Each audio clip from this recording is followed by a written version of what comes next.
ser lo más puntual por todos porque los tiempos a veces son distintos desde lo virtual. Bueno, buenas tardes. Gracias por estar una jornada más del instituto en esta modalidad. Agradezco la compañía de siempre del doctor Eduardo Róveda. La verdad es muy cálido siempre tenerlo en nuestro colegio. Y bueno, usted sabe que nuestros colegas matriculados de nuestro instituto lo requieren mucho, así que es un placer. Voy a presentarlo.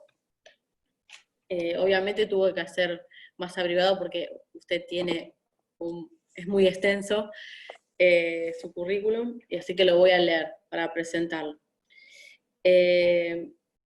Eduardo Guillermo Róveda es abogado, egresado en 1992 de la Universidad Nacional de La Plata. Es profesor titular de Derecho Civil en la... ¿Cómo se pronuncia la sigla? UNLP. ¿Así? Universidad ¿UNLAM? Nacional de La Plata.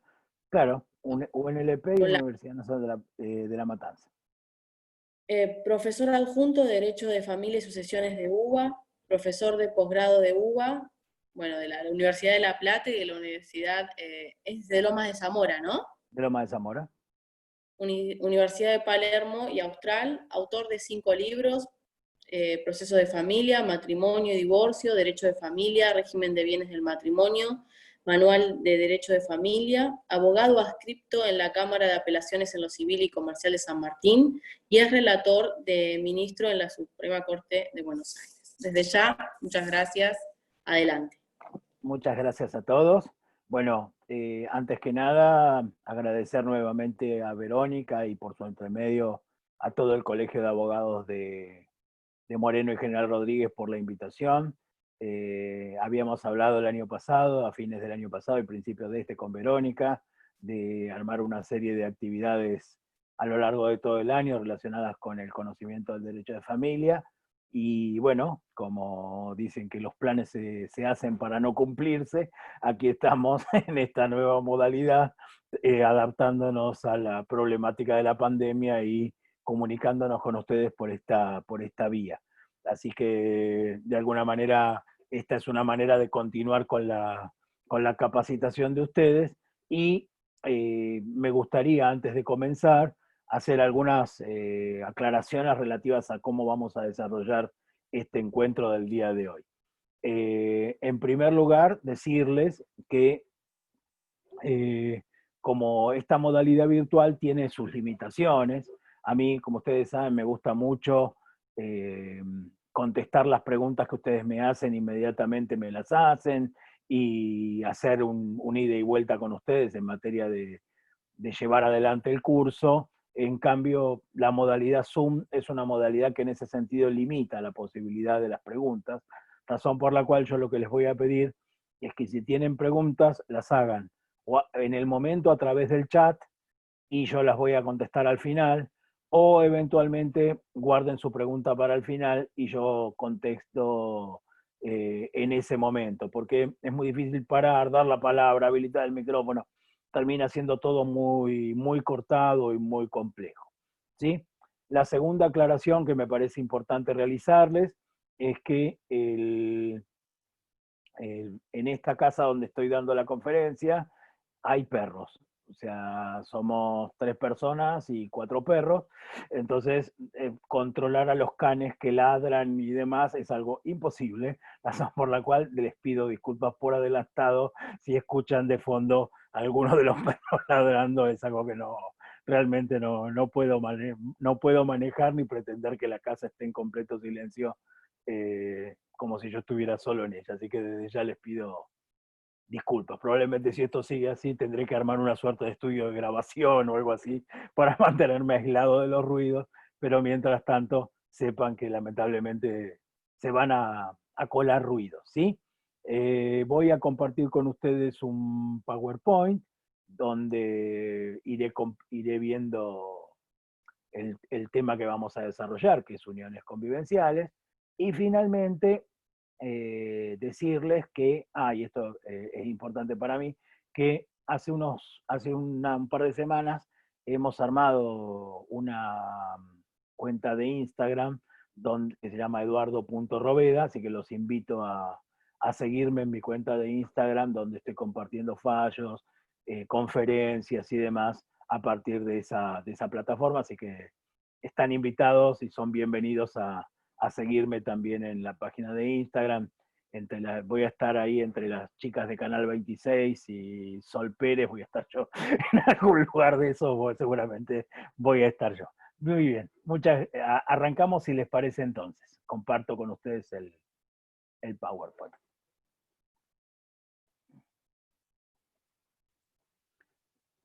Muy bien, vamos a hablar, les decía, de las denominadas uniones convivenciales. ¿Qué es la regulación o cómo están reguladas las uniones convivenciales en el nuevo Código Civil y Comercial? Bueno, en alguna medida las uniones convivenciales son o reflejan lo que antiguamente conocíamos como concubinato. El legislador tomó la decisión de llamar uniones convivenciales, pero tenía varias alternativas. Podía nombrarlas uniones de hecho, concubinato, como se llamaban antes, que el propio código decidió no hacerlo por considerarlo peyorativo, los autores de la reforma, digo yo. La unión de hecho, la unión civil, el matrimonio aparente, el matrimonio de hecho, convivientes, en alguna provincia de Argentina se los denomina acollarados, o en el norte también amichados, o sea, hay varias denominaciones que eran posibles, y se terminaron decidiendo los autores de la reforma por la denominación uniones convivenciales, que no deja de tener un componente de creatividad porque técnicamente la palabra convivencial no existe en el diccionario de la Real Academia Española, es decir, no existe esa denominación. El diccionario de la Real Academia Española sí define el concubinato como la relación marital de un hombre con una mujer sin estar casado, o sea, lo define por la negativa, o sea, no estando casados. En ese contexto existen tres maneras en el mundo de regular a las denominadas por nuestro código uniones convivenciales. El primer modelo de regulación es el modelo que siguió Vélez Sarsfield acompañando al Código Civil francés, que es el modelo que se denomina abstencionista. ¿Qué significa este modo de regulación abstencionista? En la máxima de la discusión del Código Civil francés de 1804 se le atribuye a Napoleón una frase que es la siguiente: los concubinos se desinteresan de la ley, por lo tanto la ley se desinteresa de ellos. Esto naturalmente en el marco de un derecho puramente contractual, como era el Código Civil francés, y en ese contexto era lógico que no se le pudiera imponer los efectos del contrato matrimonial a quienes no habían celebrado ese contrato, es decir, quienes no estaban casados. Es por eso que el Código Civil francés y todos los códigos que de alguna manera se inspiraron en el Código Civil francés siguieron esta tesis abstencionista donde no le regularon efectos al concubinato. Como contraposición a ese modelo, hay otros códigos, sobre todo latinoamericanos, que han ido por una fórmula que se denomina de la equiparación. Es decir, se equiparan los efectos de la convivencia con el matrimonio. En general, los países que han seguido esta formulación son aquellos que por razones de índole étnico sus poblaciones no consideran necesario pasar por el registro del Estado Civil y capacidad de las personas a los efectos de inscribir su unión matrimonialmente hablando. ¿Sí? Podemos nombrar en Latinoamérica 4 países: Guatemala, Bolivia, Cuba y Panamá. En estos países la regulación de las uniones convivenciales o de la convivencia se reduce a una sola norma, donde se dice, si se convive durante X cantidad de tiempo, la unión es igual al matrimonio y se le aplican todos los efectos del matrimonio.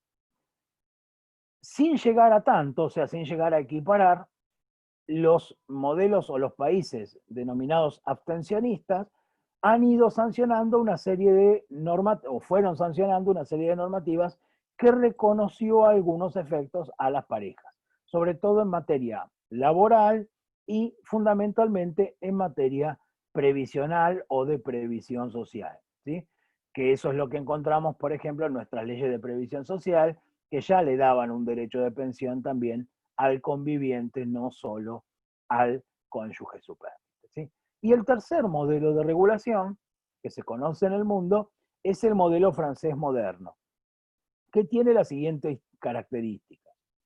En el, hace unos años en Francia se intentó imponer una legislación a los efectos de sancionar el matrimonio entre personas del mismo sexo.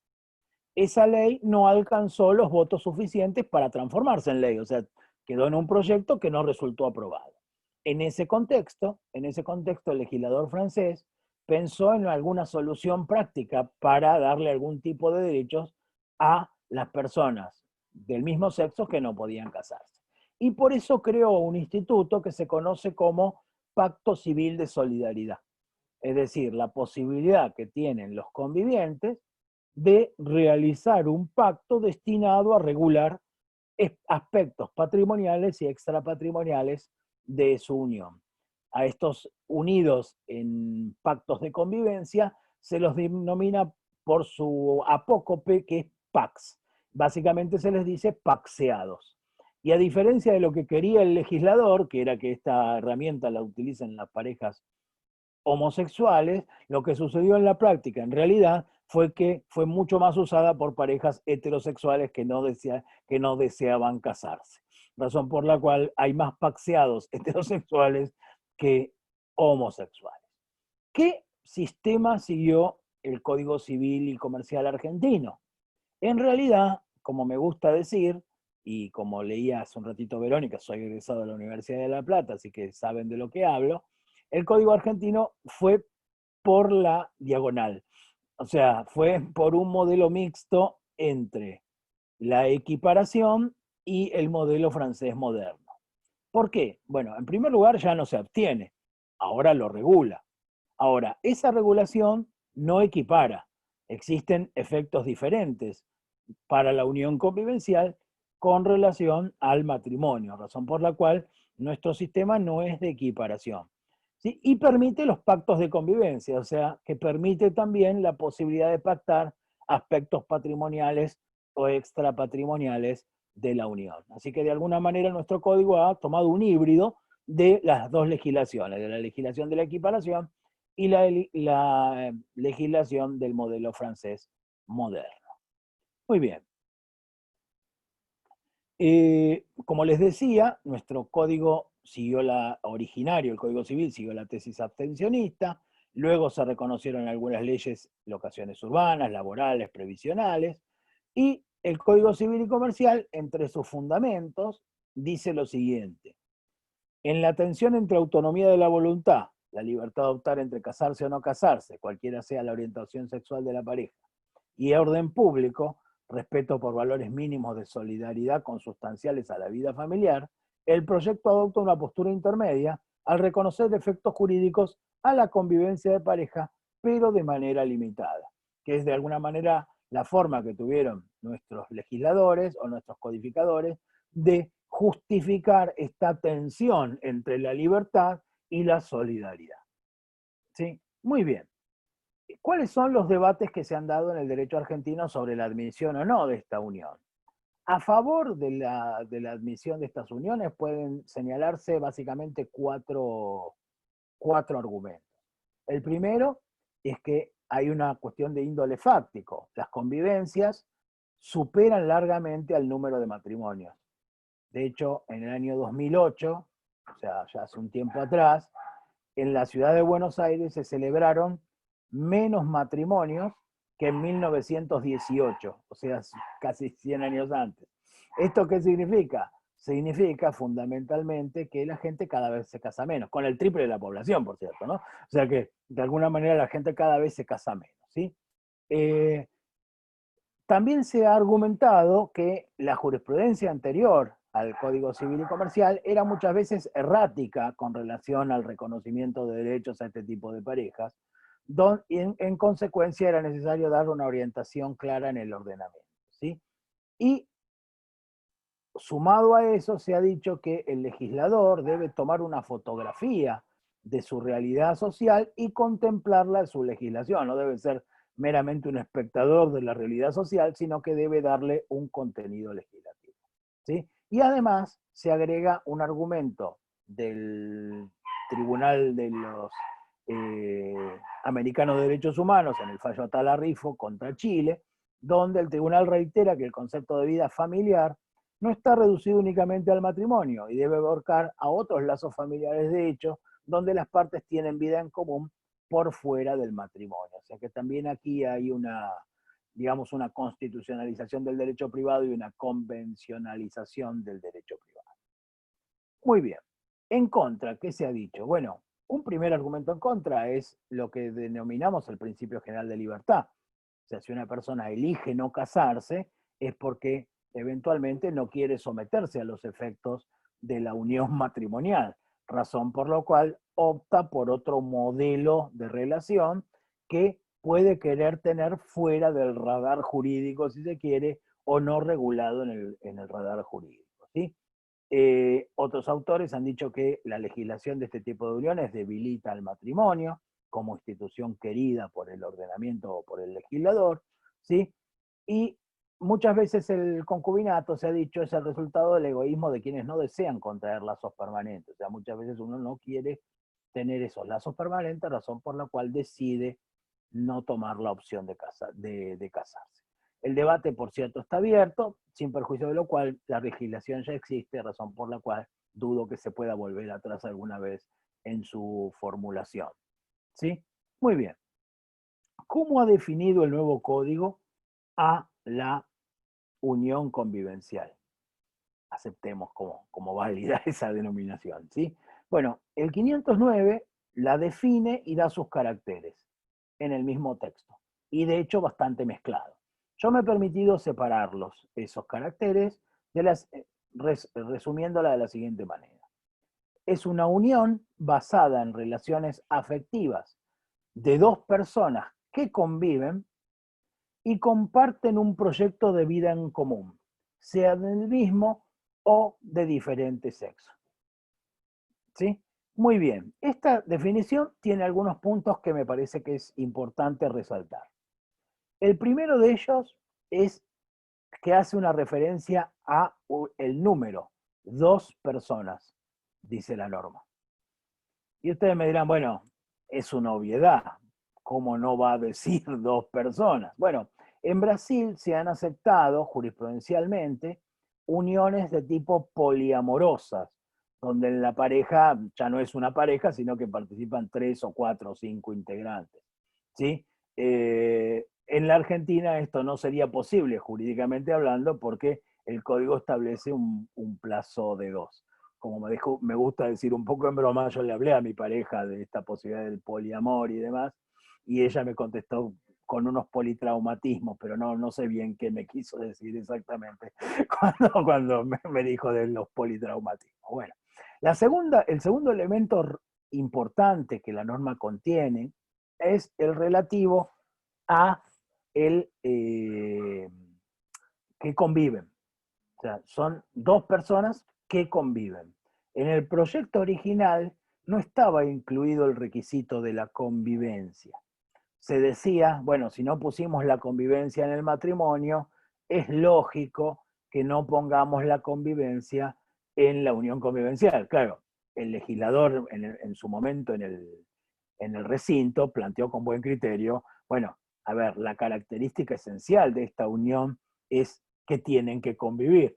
O sea, que si no conviven, esto no es esa unión, será otra. ¿Sí? Razón por la cual se exige este requisito de la convivencia. El tercer elemento que me permito remarcar es la frase proyecto de vida en común, que es similar al artículo 431 del Código Civil y Comercial, regulado para el matrimonio, que también nos habla en cuanto a los deberes del matrimonio, que los cónyuges se comprometen a llevar adelante un proyecto de vida en común.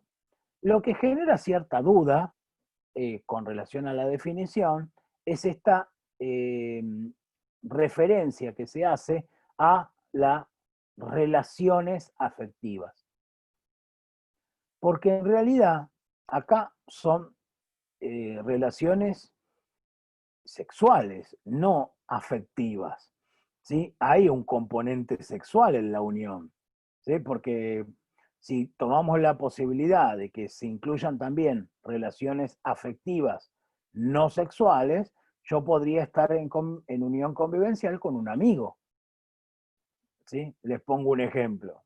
En determinado momento, cuando yo recién me separé, estaba buscando departamento y un amigo mío que tenía alquilado un departamento grande, también separado, me ofreció irme a vivir con él.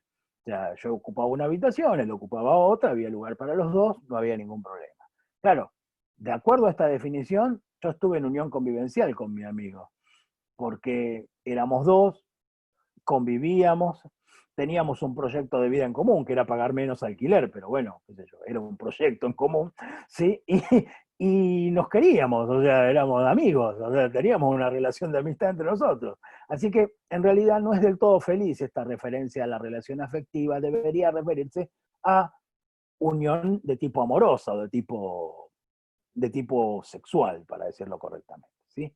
Y en cuanto a los caracteres, puede decirse que es una unión singular, estable, permanente, o sea, que tiende a durar en el tiempo, y debe ser pública y notoria. Después no se ven mucho los efectos de esto en el ordenamiento. Muy bien.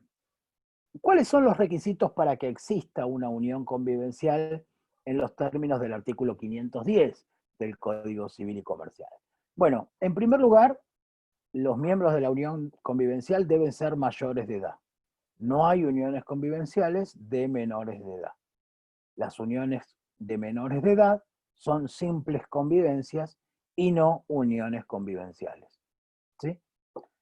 En segundo lugar, hay una suerte de impedimentos para celebrar la unión convivencial. En primer lugar, los que están unidos por parentesco, por naturaleza en la línea recta y en la línea colateral hasta el segundo grado, no pueden estar en unión convivencial, porque de hecho además, qué sé yo, si me echa mi esposa de mi casa y me voy a vivir con mi madre, no estoy en unión convivencial con mi madre, naturalmente, ¿sí? En segundo lugar, en tercer lugar, no deben estar unidos por parentesco por afinidad en la línea recta.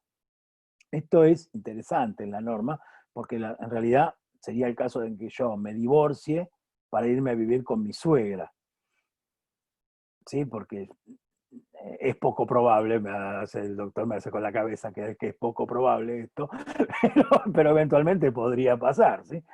Tengan en cuenta que el parentesco por afinidad es el que une a uno de los cónyuges con los parientes consanguíneos del otro, ¿sí? Pero si yo soy cónyuge, el impedimento que tengo es el impedimento siguiente, el impedimento ligamen, o sea, yo no tengo que estar casado para estar en unión convivencial, ni tener otra unión registrada. ¿Sí? O sea que se promueve la unión convivencial de tipo monogámica, ¿sí? Esto es interesante, lo del impedimento de ligamen, porque es bastante común que las personas se separen de hecho de su cónyuge e inicien prontamente una nueva convivencia. En ese contexto, esa nueva convivencia, aun cuando tenga el plazo de 2 años, no va a ser unión convivencial porque hay un vínculo matrimonial anterior que no está disuelto. O sea, el plazo solo va a poder correr desde el momento en que esta persona que se separó se divorcie.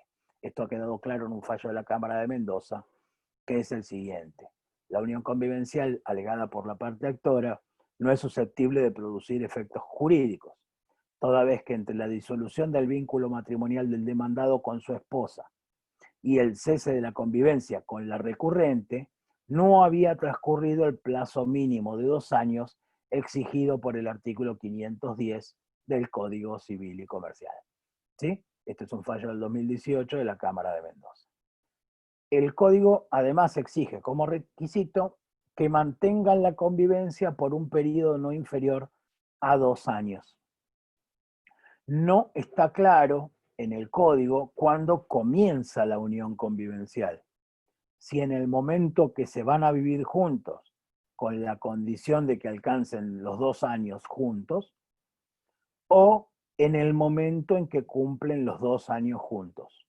De acuerdo a este fallo que les acabo de leer, el momento es, digamos, debería ser cuando cumplan 2 años juntos y no desde el momento en que comenzaron a convivir. ¿Sí? Esto es un tema interesante porque después vamos a ver que hay algunas obligaciones que se contraen durante la convivencia donde no se aclara que, cuál convivencia, la primera convivencia o solo después que han cumplido 2 años. ¿Sí? Así que este es un tema que está medio en el aire en el nuevo código y estamos esperando algún fallo a ver que aclare un poco o que pueda empezar a generar una corriente jurisprudencial de respuesta. ¿Sí? En leyes especiales hay previstos también plazos diferentes. Así, por ejemplo, en la ley previsional se establece una convivencia de 5 años o 3 años si hay descendencia común, por ejemplo.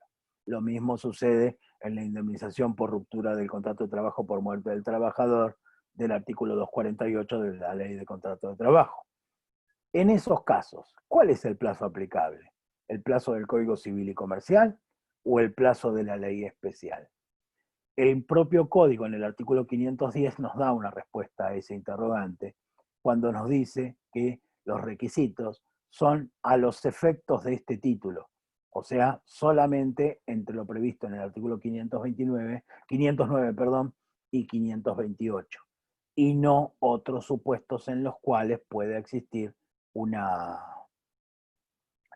convivencia que no está regulada por o sea, prevalece, para decirlo correctamente, prevalece la ley especial. Muy bien, avancemos. La unión convivencial puede ser registrada.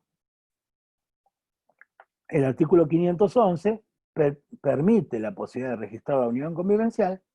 La registración se realiza ante el registro de estado civil y capacidad de las personas.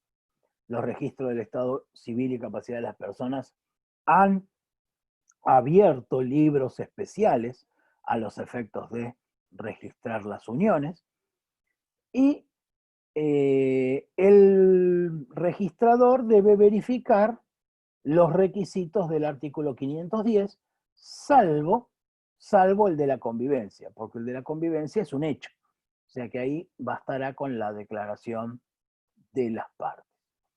¿Qué se registra? Bueno, se pueden registrar 3 cosas: la existencia de la unión, la extinción de la unión y los pactos convivenciales. De hecho, los pactos convivenciales tienen efectos frente a terceros, una vez y exclusivamente cuando están inscriptos con relación a una unión convivencial. En el caso de la existencia, es necesario que para su inscripción vayan ambos convivientes. No así para la extinción, no así para los pactos de convivencia. En realidad, esto no estaba previsto en el proyecto originario, fue incorporado por la comisión redactora, porque se dijo, creo yo con buen criterio, que en muchas ocasiones se iba a ir a hacer la inscripción luego de la ruptura. O sea, los efectos de hacerla valer en algún juicio. Entonces, por eso es que se exige que para inscribir la unión sea necesaria la presencia concreta de ambos convivientes. ¿Sí? Que muchos autores también han dicho, bueno, en definitiva, van a ir al registro civil, van a registrar la unión, van a invitar a los amigos, van a tirarse arroz porque no se casan. O sea, ¿qué sentido tiene no hacer todo ese show para no casarse? ¿Sí? Pero bueno, qué sé yo, cada uno elige lo que le parece mejor. ¿Sí? Tampoco, más en estos tiempos, no nos vamos a perder la posibilidad de hacer una fiesta. como están las cosas, no nos vamos a perder la posibilidad de hacer una fiesta. ¿Sí? Bueno, muy bien. No puede inscribirse una unión convivencial si alguno de los convivientes tiene otra unión registrada. Tengan en cuenta que la organización federal de nuestro país también permite eventualmente inscribir más de una unión convivencial por provincia, porque los registros del Estado Civil y Capacidad de las Personas son provinciales, razón por la cual no hay un registro nacional de convivencias ni nada que se le parezca. ¿Sí? La inscripción de la unión es al solo efecto probatorio. Los derechos que derivan de la unión convivencial no dependen de su registración. todos los derechos de los que vamos a hablar dentro de un ratito, relativos a la unión convivencial, no dependen de su registración, salvo dos, que son la protección de la vivienda prevista en el artículo 250, que exige registración de la unión convivencial, y la protección de la vivienda familiar prevista en el 522, que vamos a ver dentro de un ratito, que la norma arranca diciendo si la unión se encontrara registrada. O sea que la protección rige exclusivamente para las uniones registradas y no así para las uniones no registradas. ¿Sí? Tengan en cuenta eso porque es importante, sobre todo en lo que tiene que ver con protección de la vivienda, asentimiento y inejecutabilidad. Muy bien. Les hablé hace un ratito de los denominados pactos de convivencia. ¿Qué son los pactos de convivencia? Los pactos de convivencia son contratos celebrados entre los convivientes destinados a regular aspectos patrimoniales y extrapatrimoniales de la unión. ¿Sí? Es decir, se deja librado en una parte importante a la autonomía de la voluntad de los convivientes la posibilidad de regular determinados aspectos económicos o no económicos de la unión. ¿Qué puede pactarse? Bueno, el universo es infinito y da a la creatividad que tengan los convivientes, por supuesto. Pero sí, lo que el código se encarga de remarcar son los límites. O sea, que no puede pactarse, más que sí puede pactarse. Ejemplo, no se puede pactar sobre la asistencia durante la convivencia, porque ello forma parte del núcleo duro de la regulación en el artículo 519. No se puede pactar sobre la contribución a los gastos del hogar. Acá esto es medio mentiroso, porque el código, por un lado, en el 513 dice que sí se puede, que no se puede pactar sobre la contribución a los gastos, y en el 514 pone como ejemplo que se puede pactar en la contribución a los gastos. Esto es porque el 520 fue agregado por el legislador en el artículo 513 sin contar con que abajo había otra norma. Pero es un error legislativo. Lo que se ha dicho es que la pareja no podría excluir a alguno de ellos de contribuir de alguna manera a los gastos del hogar, sea mediante contribución por trabajo fuera del hogar, como en el caso de trabajo dentro del hogar. ¿Sí? Tampoco puede pactarse sobre la responsabilidad solidaria sobre determinadas deudas, o sea, la deuda contraída por cualquiera de los convivientes para atender a las necesidades del hogar o la educación de los hijos, se responde solidariamente, sobre ese punto no puede ser pactado. Tampoco puede pactarse sobre la protección de la vivienda familiar, que vamos a ver más adelante. Se debe respetar el principio de igualdad y no se debe afectar a los derechos fundamentales. ¿Sí? ¿Qué pactos ha admitido nuestra doctrina? Bueno, se han admitido pactos por los cuales los convivientes deciden que todos los bienes que adquieran durante la unión los van a adquirir en condominio, o pactos en los cuales los convivientes acuerdan que los bienes que ganen durante la convivencia se van a dividir por mitades. La doctrina francesa ha admitido también distribuciones desiguales, o sea, todo lo que ganemos durante la unión se va a dividir 60-40 o 70-30, dependiendo de la menor o mayor dedicación a las tareas del hogar. Se ha discutido también en el derecho argentino si podría pactarse la comunidad de gananciales. La respuesta de la doctrina a esa pregunta fue que no se puede pactar la comunidad de gananciales, porque para que exista comunidad de gananciales tiene que haber matrimonio, si no, no hay posibilidad de pactar la comunidad de gananciales. En Francia se ha discutido mucho sobre la posibilidad de pactar el deber de fidelidad, o sea, establecer un pacto en el cual diga, bueno, nos comprometemos recíprocamente a ser fieles, y si alguno no lo es, le debe pagar al otro una indemnización de X cantidad de pesos. Hay algún autor en el derecho argentino que ha dicho que esto afecta derechos fundamentales como el derecho a la libertad, razón por la cual no sería válido. Otros autores que entienden que aquí no hay una cuestión de orden público, que podría tranquilamente limitarse la libertad de mantener relaciones sexuales con quien uno quiera mediante un contrato. Este tema está abierto. Y también pueden regularse cuestiones bastante más banales, o sea, cuántas veces puede venir mamá de visita, o cuántas veces tenemos que ir a visitar a mamá, si tenemos una mascota, quién se lleva la mascota en caso de ruptura, y ese tipo de cosas también podrían estar en el pacto convivencial. Se ha discutido mucho también en el derecho argentino sobre la posibilidad de pactar previamente la compensación económica. Como dentro de un ratito voy a hablar de compensación económica, dejo esa parte del debate, la difiero para dentro de unos minutos. ¿Sí? Muy bien. Yo les decía, ¿cuáles son los efectos durante la convivencia? Y aquí tengo que hacer una distinción muy importante. El código regula los efectos de las uniones convivenciales, pero también otorga algunos efectos a las simples convivencias que no son uniones convivenciales. En esta parte de nuestra conferencia vamos a hablar exclusivamente de las denominadas obligaciones durante la convivencia en las uniones convivenciales. ¿Cuáles son? La asistencia, que está prevista en el artículo 519, los convivientes se deben asistirse recíprocamente. La asistencia puede ser moral, o sea, acompañar al otro, respetar al otro, tener un trato amoroso con el otro, y también material, o sea, colaborar económicamente con el otro.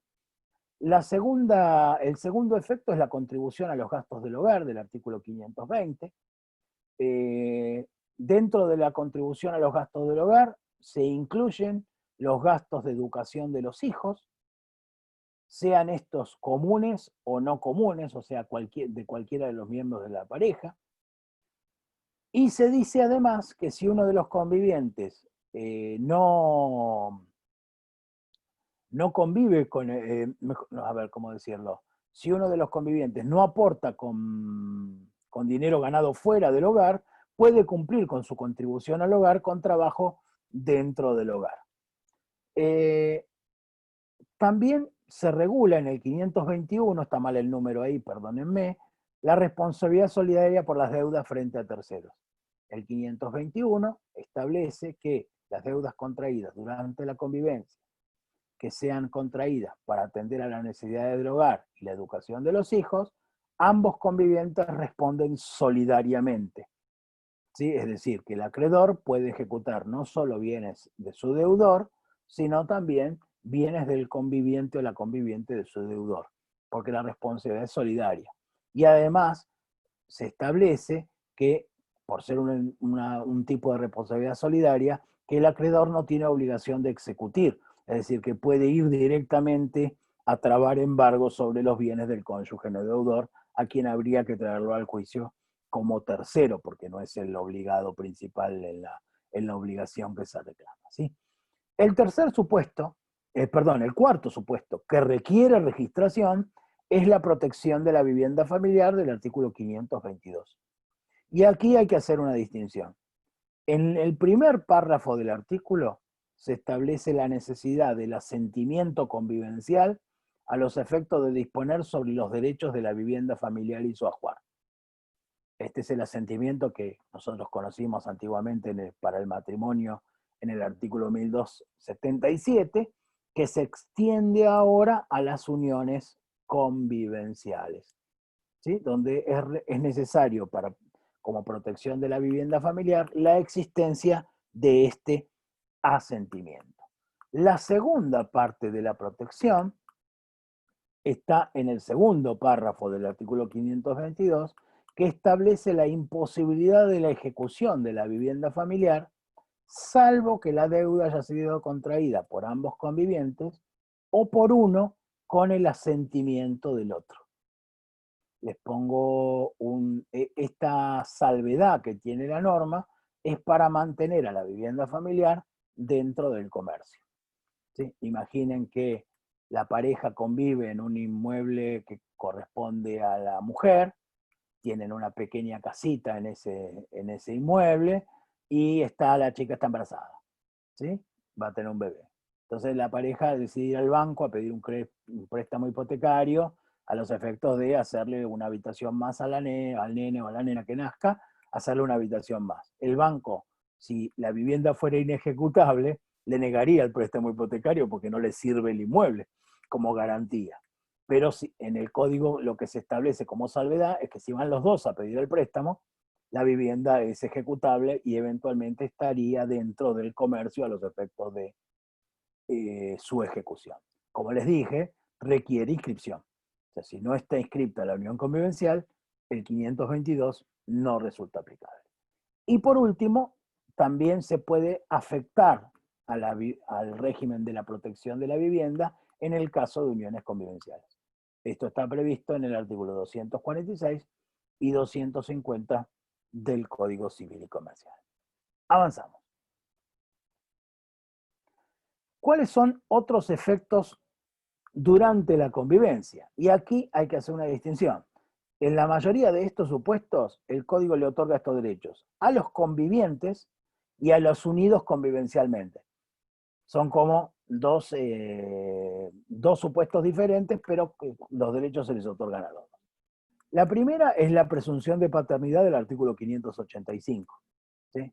Quien convive con la madre a la época de la concepción, se presume el padre del niño que ha nacido.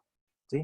Obviamente esta presunción requiere, si no hay reconocimiento voluntario, de una acción de reclamación de filiación, donde lo que deberá probarse será la convivencia durante la época de la concepción, y el otro tendrá la obligación de romper con esa presunción mediante el estudio o el examen de ADN.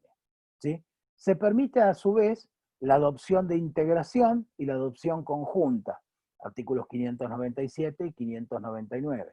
Es decir, se puede adoptar al hijo del conviviente, esa es la adopción de integración, y se permite también que los convivientes adopten conjuntamente, algo que en el régimen anterior solo estaba reservado al matrimonio. Se establece un derecho-deber de colaboración sobre el cuidado de los hijos del otro conviviente, artículo 653, inciso D.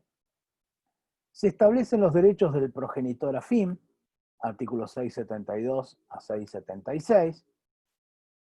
Se legitima al conviviente para solicitar la declaración de incapacidad o capacidad restringida, artículo 33, inciso B. Se legitima al conviviente para reclamar daño patrimonial y daño extrapatrimonial en el artículo 1741. La norma dice quienes hayan recibido ostensible trato familiar, y esto supera la discusión del régimen anterior, donde ustedes recuerdan que la jurisprudencia mayoritaria admitía el reclamo de daño material por parte del conviviente, pero lo cerraba en materia de daño moral, porque el artículo 1078 establecía que en caso de muerte, el daño moral solo podía ser reclamado por sus herederos forzosos, y el conviviente o la conviviente no eran herederos forzosos en los términos del viejo 1078. Este artículo 1741 de manera resuelve la cuestión de esa manera. ¿Sí? Se suspende el curso de la prescripción entre convivientes, artículo 2543, inciso B, y se permite la ablación de órganos, o sea, la donación recíproca de órganos en el artículo 22 de la ley 27447. Saben ustedes que en vida solo se puede realizar donación de órganos entre personas unidas por algún tipo de parentesco para evitar lo que es el tráfico o el eventual tráfico de órganos, ¿sí? O sea, pagar por un órgano. Muy bien. Se establece en el código el denominado cese de la unión convivencial. Y aquí hay que hacer una distinción. El título de este capítulo del código dice cese de la unión convivencial. Pero el artículo 523 dice cese de la convivencia. Pero el artículo 523 arranca diciendo, cesa la unión convivencial. Ahora, ¿es lo mismo que cese la convivencia, que cese la unión convivencial? No, naturalmente no es lo mismo. Hay algunos supuestos donde eventualmente la convivencia puede cesar, pero no necesariamente cesa la unión convivencial. ¿Sí? Imaginen por caso, bueno, en este momento uno no puede moverse, pero imaginen por caso que me ofrecen un trabajo en Mendoza, que me va a llevar 2 años, y yo estoy acá en pareja en Buenos Aires con mi pareja. Bueno, si yo me voy a hacer ese trabajo a Mendoza durante 2 años, yo estoy en unión convivencial con mi pareja porque no he manifestado mi voluntad de romper esa unión, más allá de que ella se tuvo que quedar trabajando acá y yo me tuve que ir a trabajar allá. ¿Sí? Seremos felices los 4, como dice Maluma, pero bueno, eso ya es otra cosa que no viene al caso, ¿sí? Pero volviendo al punto, puede suceder que no exista eh, convivencia, pero se mantenga la unión convivencial en términos de mantener la voluntad de permanecer unidos, ¿sí? ¿Cuáles son las causales entonces del cese de la unión convivencial? Bueno, la muerte, la ausencia con presunción de fallecimiento, el matrimonio o la nueva unión convivencial de cualquiera de los miembros de la pareja, el matrimonio de los convivientes entre sí, donde naturalmente se pone fin a la unión convivencial para comenzar el matrimonio, el mutuo acuerdo, o sea, la decisión de no convivir más, la voluntad unilateral, que el código dice que debe ser manifestada de forma fehaciente, es decir, que no hay que mandar una carta de documento o un telegrama colacionado, no bastará con que yo poner en Facebook fin de la relación o mandarle un WhatsApp diciendo que uno se va ni nada por el estilo, ¿sí? Y finalmente el cese de la convivencia, por voluntad unilateral o por voluntad mutua. ¿Cuáles son los efectos del cese de la convivencia? Bueno, el primer efecto previsto por el código es la denominada compensación económica, prevista en los artículos 524 y 525, que son prácticamente iguales a los artículos 441 y 442 previstos como efectos del divorcio. Por eso, en algunos de los fallos que les traje, se hace referencia al matrimonio, pero son también aplicables a la unión convivencial.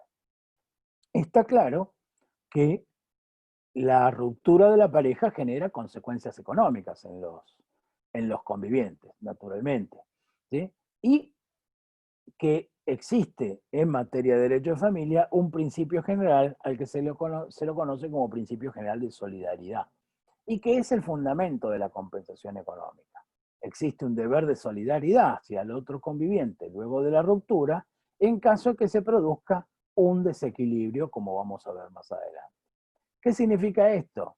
Que el instituto tiene como base la protección del conviviente más vulnerable para que pueda lograr su independencia económica hacia el futuro y no se vea obligado a recurrir al pedido de alimentos, por haberse acabado el proyecto de vida en común y con base en la solidaridad postconyugal. Este fallo hace referencia a un matrimonio, pero como vamos a ver más adelante, no hay alimentos post-unión convivencial, o sea que más todavía mejor justificativo para la solidaridad familiar en las uniones convivenciales. Lo primero que tenemos que plantearnos es qué se entiende por compensación económica, que no deja de ser un instituto traído del derecho extranjero y hasta ahora ajeno a nuestro ordenamiento.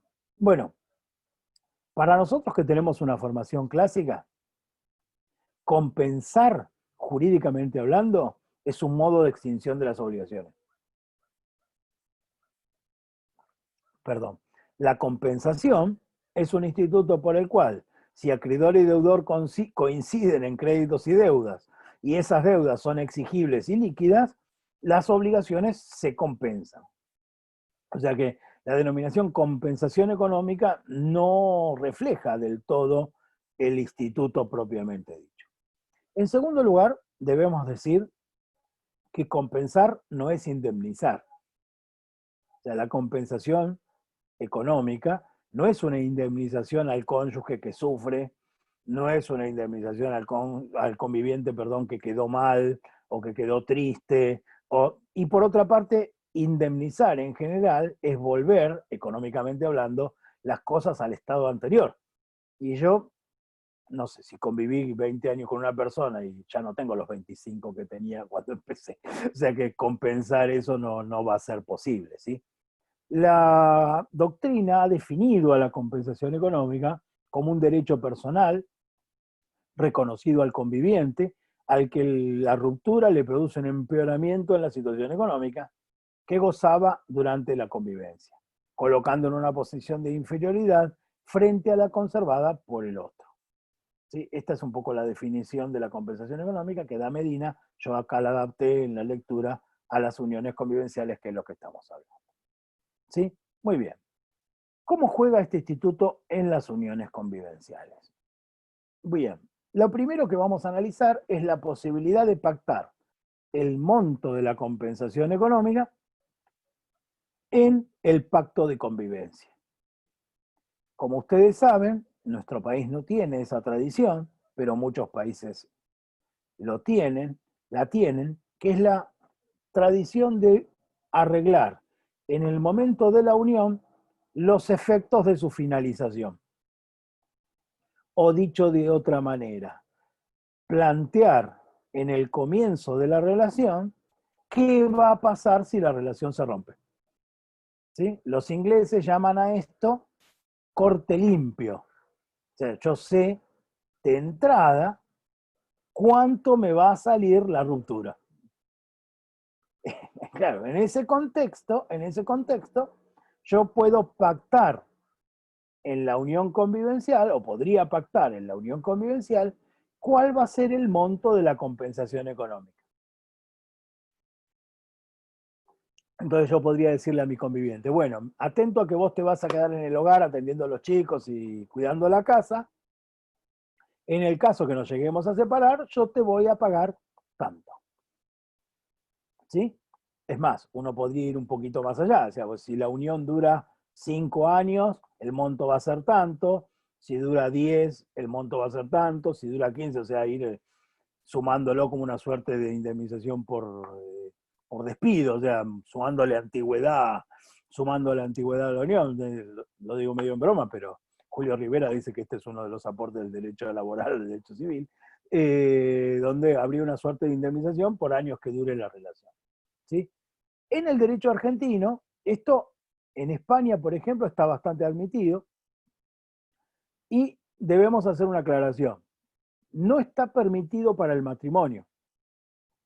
El artículo 447, en materia de régimen de bienes del matrimonio, establece que cualquier pacto relativo a cuestiones patrimoniales entre los cónyuges es de ningún valor.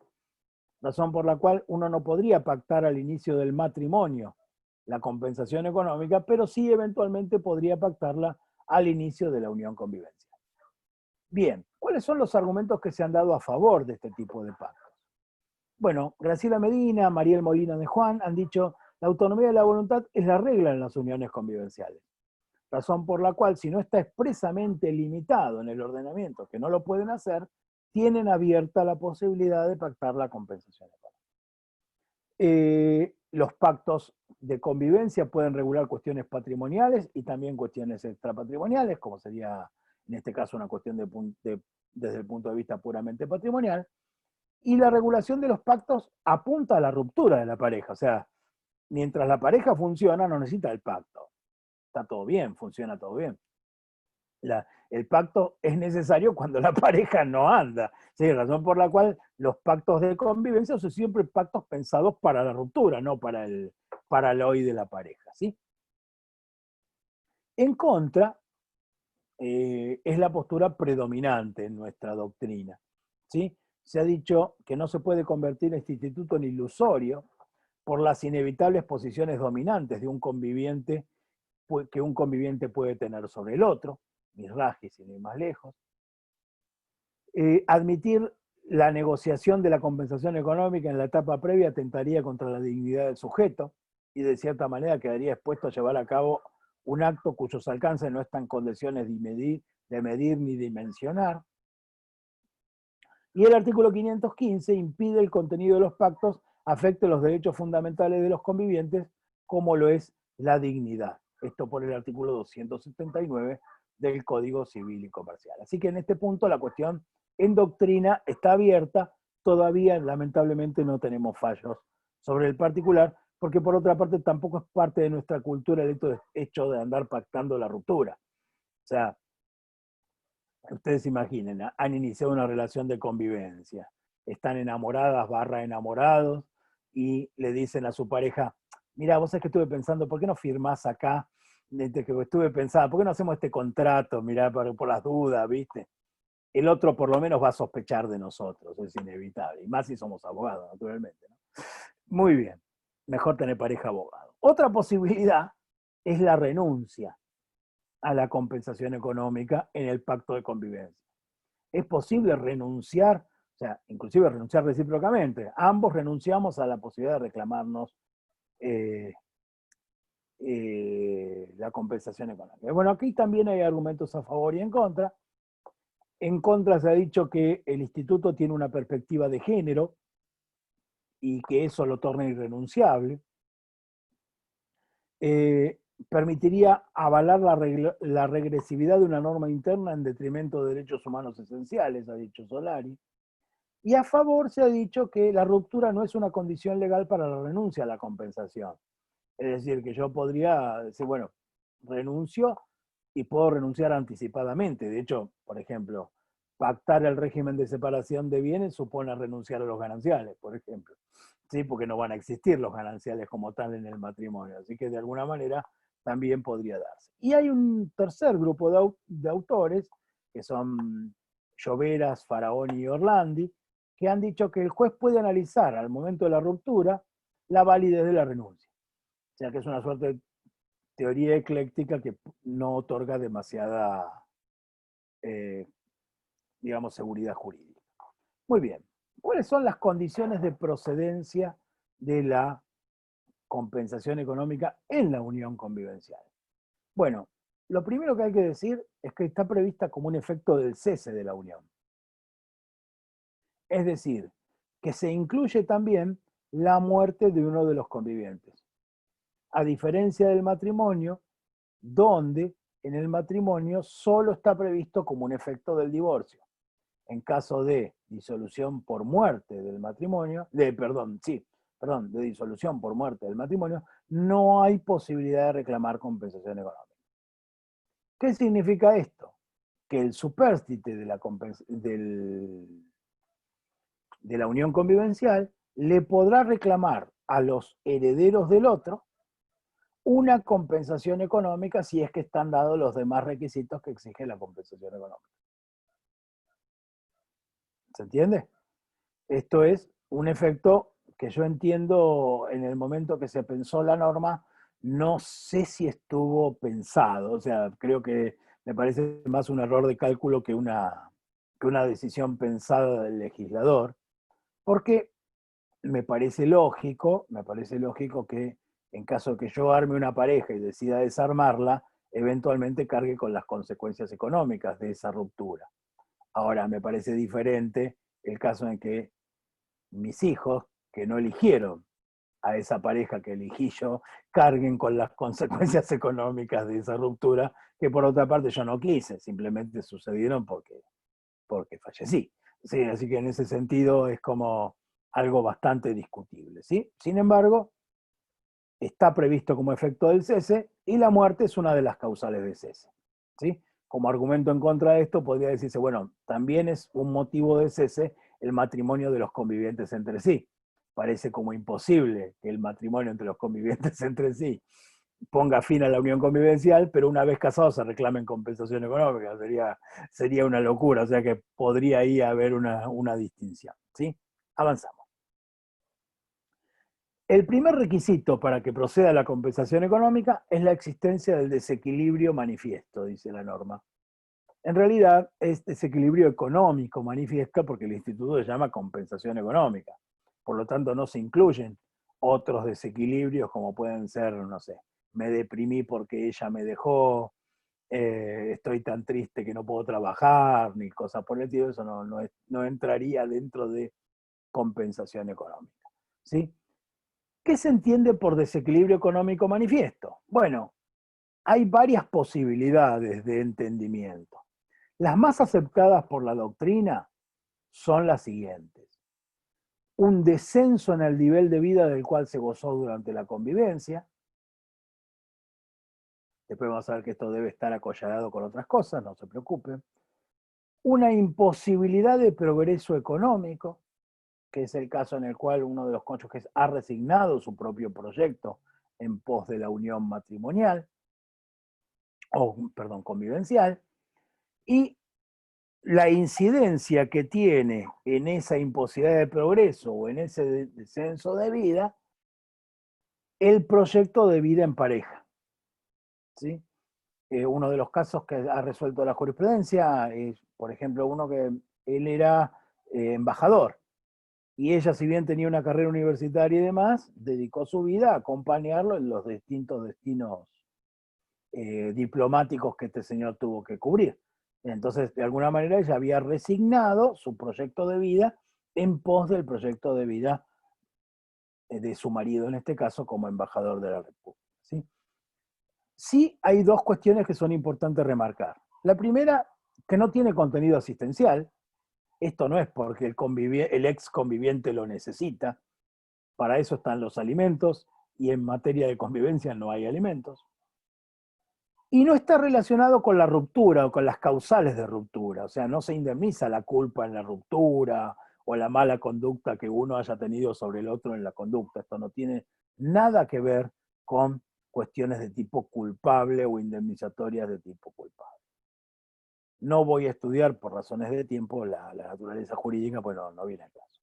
Veamos algunos casos en los cuales se ha hecho lugar o se ha rechazado la acción por existencia o inexistencia de desequilibrio, teniendo en cuenta que en muchas de ellas son casos matrimoniales, pero bueno, es porque el concepto es el mismo, así que no cambia. ¿Sí? La ex conviviente, yo lo cambio para que se entienda, ¿no? Tiene derecho a percibir una compensación económica de parte de su ex marido, su ex conviviente, toda vez que a partir del cese de la convivencia conyugal de 27 años, su situación patrimonial se vio gravemente desmejorada, a diferencia de lo que ocurrió con aquel, quien tuvo un buen pasar, provocándose así un desequilibrio que tuvo causa adecuada en la ruptura del vínculo. Máxime al tener en cuenta que durante la vigencia del matrimonio, la mujer puso bienes propios, casa de veraneo y hogar conyugal, al servicio de la vida familiar. ¿Sí? Ustedes, siempre que yo me refiero a conyugal, adáptenlo a unión convivencial, pero los conceptos son iguales.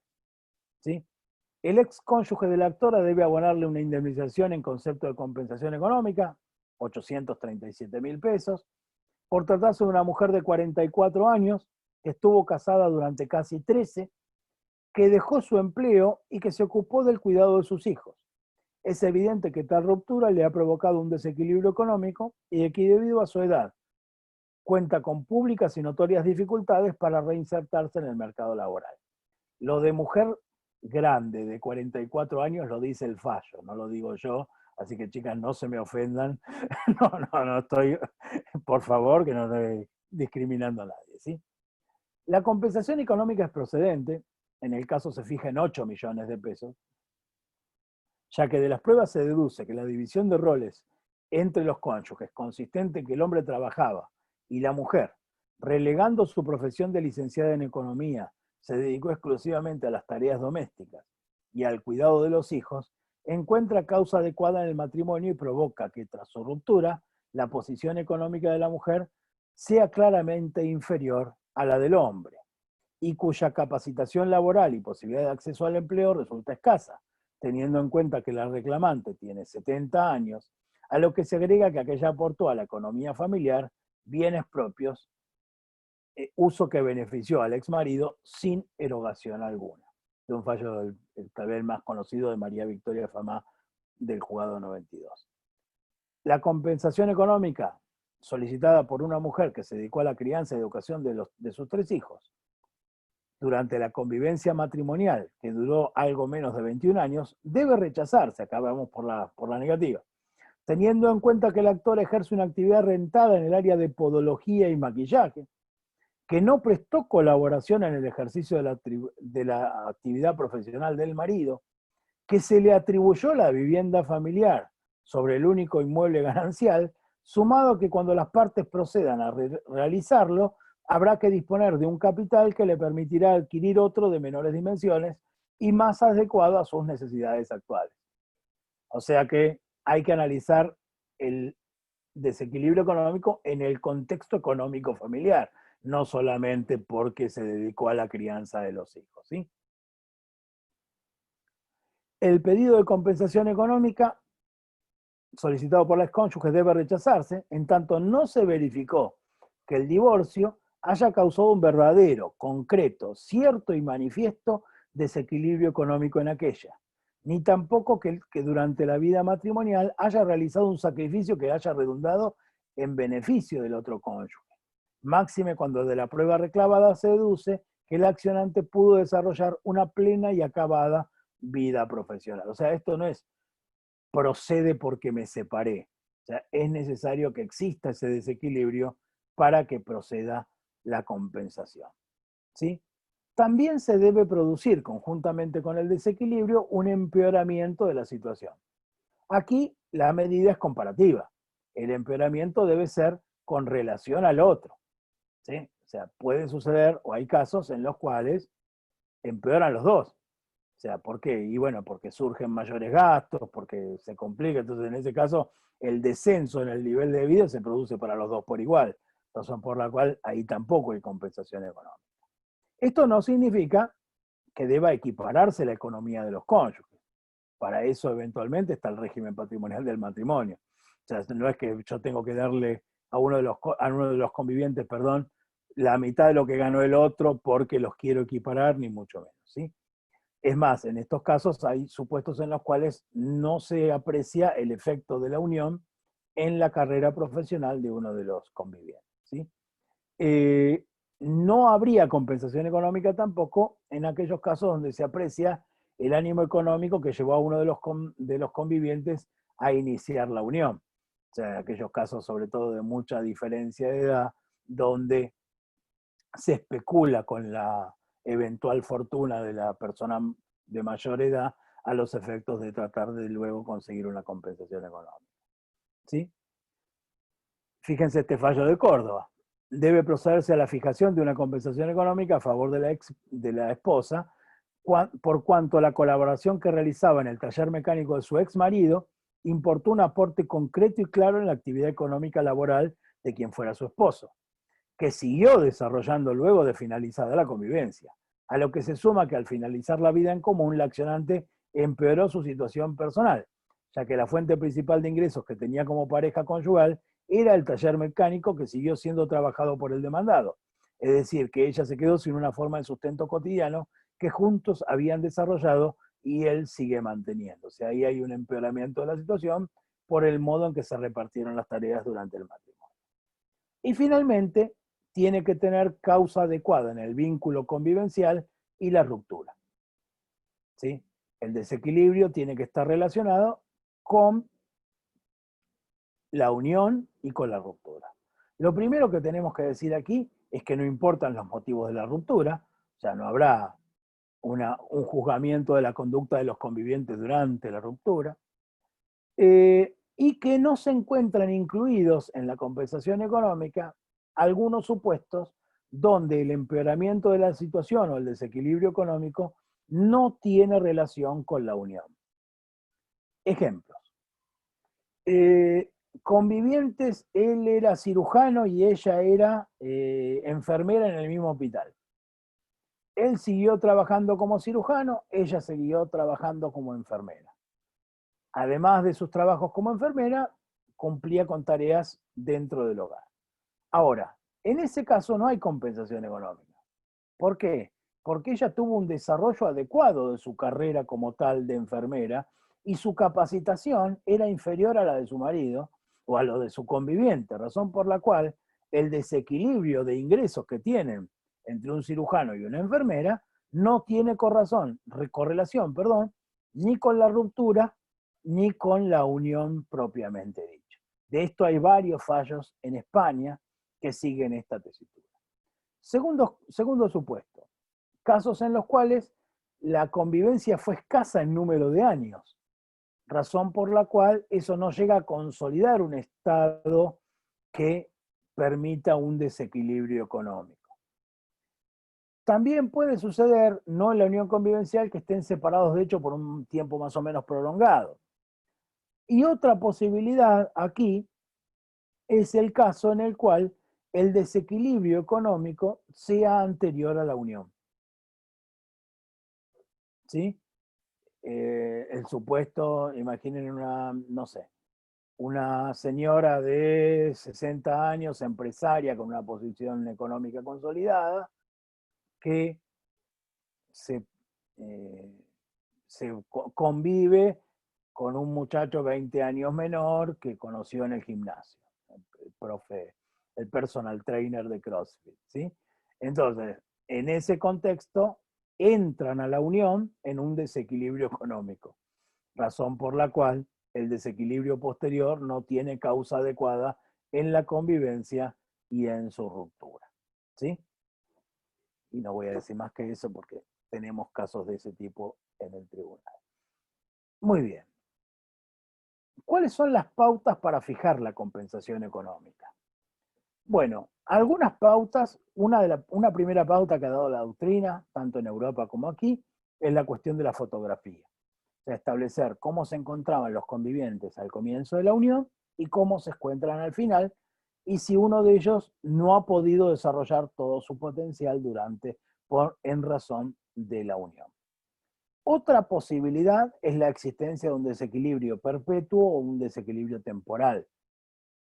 Puede ser que la ruptura de la pareja se produzca cuando ambos tienen avanzada edad, razón por la cual va a ser muy difícil que uno de los convivientes se reinserte, sea en el mercado laboral, sea en el mercado jubilatorio eventualmente, razón por la cual ese desequilibrio va a ser perpetuo. En cambio, si se trata de personas jóvenes y que tienen algún tipo de capacitación, probablemente el desequilibrio sea temporal y rápidamente la persona pueda reinsertarse en el mercado laboral, ¿sí? También habrá que tener en cuenta qué bienes tiene cada uno, o sea, qué patrimonio tiene cada uno, y los gastos que deban afrontar como consecuencia de la ruptura. En cuanto al modo de calcular la compensación económica, existen tres métodos. Un método matemático, es la tabla de Irigoyen-Testa, no sé si la han visto, anda dando vuelta por internet, donde este autor lo que hace es dar una serie de funciones y en la medida que uno le pone, va cargando esas variables, se hace un cálculo matemático que otorga un monto de indemnización para las indemnizaciones de daños y perjuicios o de compensación económica para la compensación económica propia.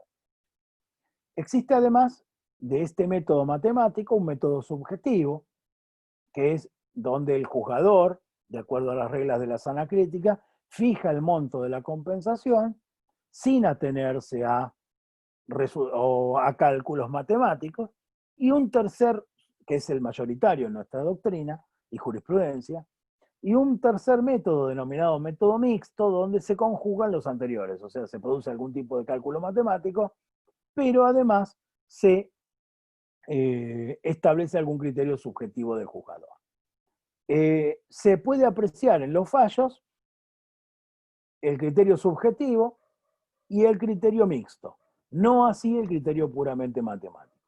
Yo creo que en el fondo es porque uno estudia abogacía porque no entiende matemática, entonces llega un momento que la fórmula de Irigoyen-Testa es tan complicada que uno no la puede seguir y naturalmente tiene que seguir con otra cosa, ¿no? O sea, tiene que ir a un criterio más o menos. Fíjense, este fallo de Paso de los Libres que utiliza una fórmula mixta, en parte matemática, en parte subjetiva. Dice: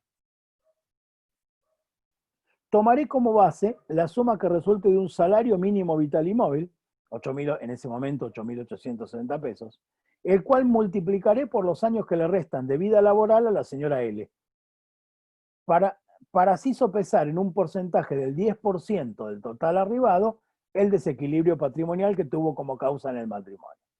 Entonces dice, 8.860 por 12, 106.000. Por 18 años, la señora tiene 47 y él le calcula vida laboral hasta los 65, es igual a 1.913.000 pesos, de los cuales el 10% es 191.376 pesos. Como ven aquí hay una fórmula mixta. ¿Por qué? Porque el salario mínimo vital y móvil es una variable dura, porque la cantidad de años también es una variable dura, pero el 10% es arbitrario. O sea, el juez eligió el 10% como podría haber elegido el 20 o el 15 o el 8. ¿Sí? Entonces hay un componente mixto. También se debe analizar, y esto lo refleja un fallo del Tribunal Supremo de España, la sala de lo civil, que establece el tiempo, computa también como tiempo de la unión, en el caso del matrimonio, el periodo prenupcial, o sea, mientras los convivientes convivieron y luego se casaron. Entonces, para la compensación post-matrimonio, establece la posibilidad de reclamar también los años anteriores de convivencia. ¿Sí? ¿Cómo puede ser pagada la compensación económica? Bueno, se puede pagar de 3 maneras. Mediante una prestación única, que es como nació el instituto en el derecho francés, y en la unión convivencial, mediante una renta por tiempo determinado. Solo en el matrimonio el plazo de renta puede ser indeterminado, pero no está previsto así para la unión convivencial. La forma de pago puede ser en dinero, se puede también pagar dando bienes en usufructo, o en fideicomiso, o en comodato, o sea, bienes que produzcan renta, u otra forma que decían las partes, o eventualmente juzgue el juez, que no puede ser contractual, el juez dictará una sentencia, naturalmente. ¿Sí? La compensación económica debe reclamarse en el tiempo más próximo a la ruptura, razón por la cual el codificador ha establecido un plazo de caducidad de 6 meses luego del cese para el reclamo de la compensación económica en el caso de la unión convivencial. ¿Por qué se ha hecho esto? Porque el codificador ha intentado que todos los problemas relativos a la ruptura de la convivencia se resuelvan en el plazo más breve posible luego de esa ruptura. Es por eso que se establece un plazo tan exiguo de 6 meses. El plazo es de caducidad y no de prescripción. 3 básicamente son las diferencias entre la caducidad y la prescripción de los derechos. Primero, la caducidad no puede ser suspendida ni interrumpida. Transcurre fatalmente. En cambio, la prescripción puede ser interrumpida o eventualmente suspendida. Segundo, la prescripción solo puede decretarse a petición de parte. La caducidad puede ser decretada de oficio por los jueces. Tercero, la prescripción es una forma de extinción de la acción por el paso del tiempo. La caducidad es una causal de pérdida del derecho por el paso del tiempo, que son circunstancias distintas. Una cosa es no tener acción, pero sí tener el derecho, y otra cosa es directamente no tener el derecho. ¿Sí? En ese contexto, se discute qué pasa con la mediación en el ámbito de la ciudad de Buenos Aires. Para iniciar un reclamo de tipo patrimonial, como es la compensación económica dentro del marco de una unión convivencial, es necesario iniciar la demanda. Ahora, para iniciar la demanda, los juzgados me exigen que yo tenga una constancia del cierre de la mediación. En ese contexto se han dado fallos en ambos sentidos. Hay fallos como este que les traigo en primer lugar, que han establecido que el proceso de mediación no corta el plazo de caducidad del 2569, razón por la cual si la demanda no se inicia en 6 meses, no hay compensación económica. En el sentido contrario, se ha dicho que si la ley prevé un sistema de conciliación previa, el inicio de ese periodo de conciliación previa equivale al ejercicio de la acción y en el ejercicio del derecho. Y en consecuencia, interrumpe, o mejor dicho, da por concluido el periodo de caducidad del que habla el artículo 441 y 442 y 522 525. ¿Sí? O sea que ahí vamos a encontrar fallos en un sentido y en el otro. Y finalmente, sobre este punto, dentro de las uniones convivenciales, también se ha eximido a una persona del plazo de caducidad en el caso en el cual la ruptura se dio por violencia de género. Es un fallo del Superior Tribunal de Neuquén, donde lo que dijo el Superior Tribunal fue lo siguiente. Esta señora salió de su casa, o sea, interrumpió la convivencia, no porque quiso interrumpir la convivencia, sino que porque fue necesario ponerse a resguardo de su conviviente golpeador. Razón por la cual no puede tomarse ese día como el día de cese de la convivencia a los efectos de la caducidad. Y le dio un plazo mayor para el ejercicio de la acción de compensación económica. Esto no sería posible en el matrimonio porque en el matrimonio rige desde que quedó firme la sentencia de divorcio, donde supuestamente estos hechos eventuales de violencia anteriores deberían haber cesado. ¿Sí? Muy bien. Otra cuestión interesante es si la compensación económica cesa. O, dicho de otra manera, imaginen ustedes que las partes acordaron o el juez les otorgó una compensación económica por caso de 3 años de duración. Bueno, él va a tener que pagar o ella va a tener que pagar tanto dinero todos los meses por 3 años. Y en ese periodo de tiempo cambian las circunstancias. O sea, hay un cambio en las circunstancias que llevaron a su fijación. Por ejemplo, mejoró de fortuna el beneficiario. O sea, que el que está recibiendo la compensación mejoró de fortuna. O estoy pagando la compensación, pero vino la pandemia y hace 4 meses que no trabajo, pues no puedo salir de casa. ¿Cómo hago para pagar la cuota de compensación si ahora yo estoy en una situación que tengo que estar pidiendo para mí el IFE porque no puedo solventar mis necesidades? ¿Sí? ¿Es posible hacer cesar la compensación económica por un cambio en las circunstancias que llevaron a su fijación? Bueno, en España y en Francia, está equivocada la pantalla, perdón, está previsto la posibilidad de solicitar el cese de la compensación si cambian las circunstancias que llevaron a su fijación. Si cambian las circunstancias que llevaron a su fijación. En cambio, en el derecho argentino no hay ninguna norma en ese sentido. Analógicamente podría aplicarse el artículo 440. El artículo 440 establece en materia de divorcio que el convenio regulador puede ser modificado si cambian las circunstancias que llevaron a su fijación. O sea que ahí hay como una posibilidad de modificar el convenio regulador si han cambiado las circunstancias. Muy bien. Algunas cuestiones procesales. ¿Cuál es el juez competente para entender en la compensación económica entre convivientes? Bueno, en primer lugar, digamos que es el juez de familia. Esto por lo dispuesto en el artículo 720, y será el del domicilio del demandado o el lugar donde tuvo lugar la convivencia, a opción del actor. Y en segundo lugar, y esto es novedoso, se han admitido alimentos provisorios mientras dure el juicio de compensación. Es en materia matrimonial los fallos que hay, pero insisto, se han admitido alimentos provisorios mientras dure el proceso de compensación económica. Y también se ha admitido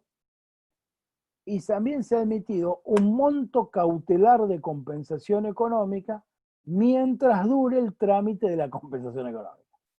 En este fallo de la Sala L de la Cámara Nacional Civil, se establece una renta de $5.000 mensual durante 40 meses mientras dure el trámite de la compensación económica.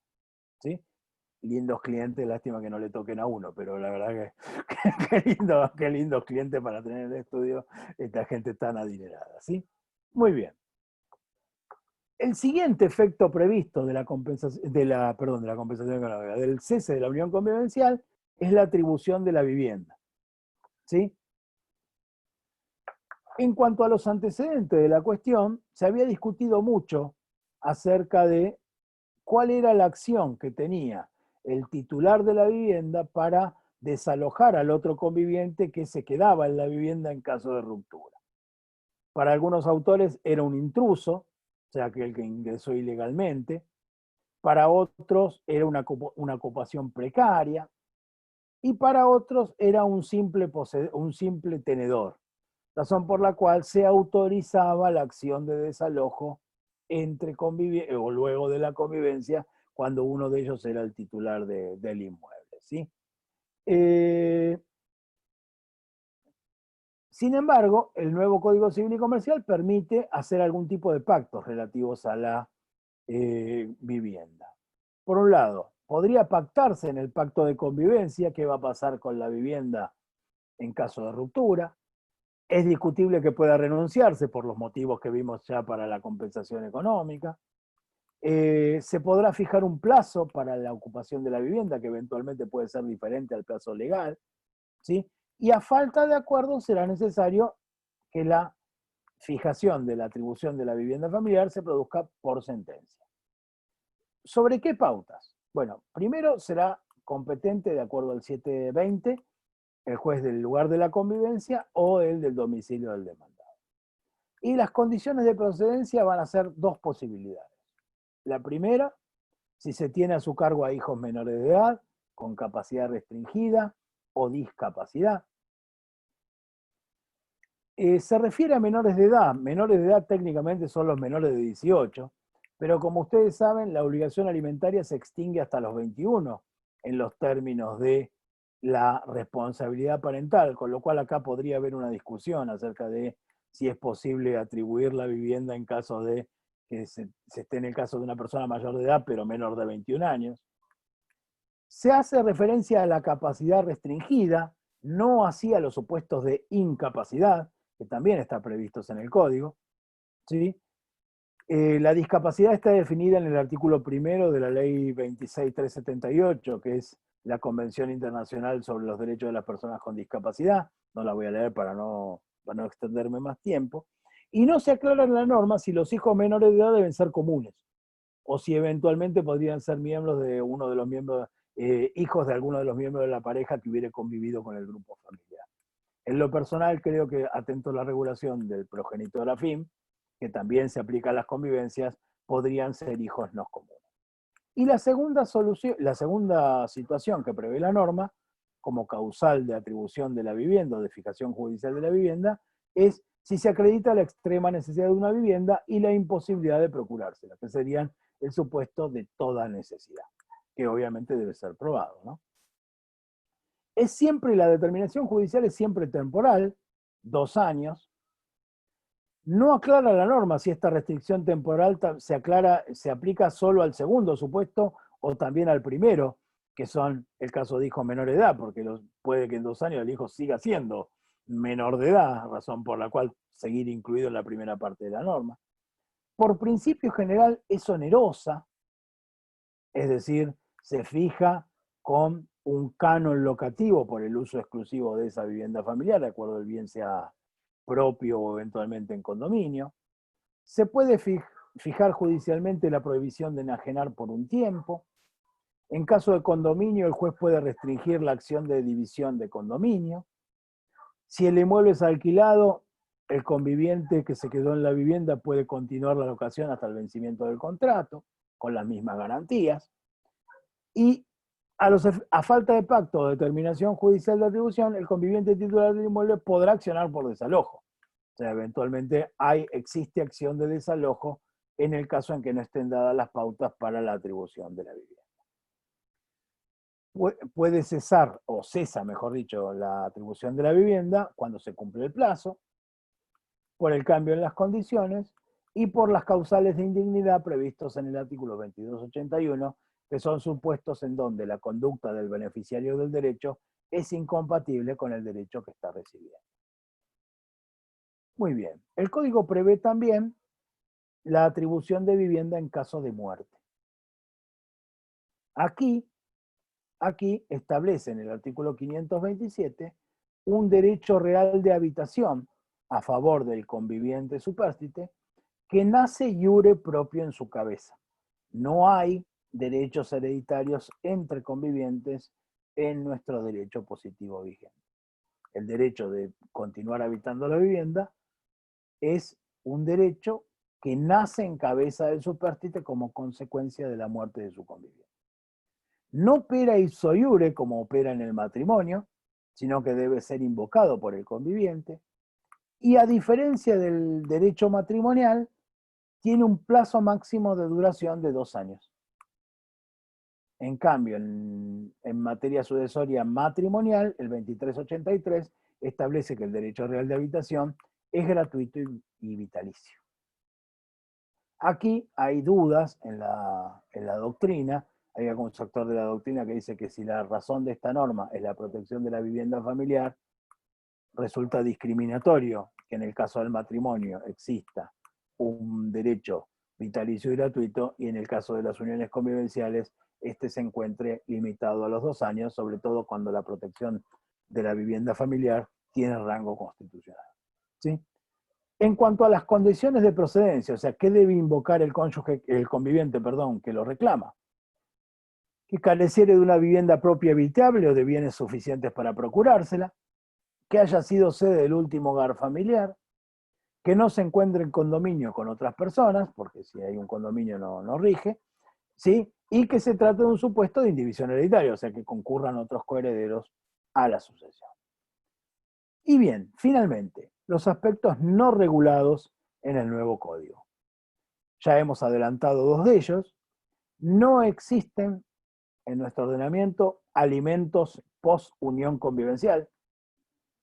Los alimentos o la asistencia rige durante la unión, pero no para después de la unión, a diferencia del matrimonio. No existen derechos sucesorios. El conviviente no tiene derecho sucesorio sobre los bienes del otro.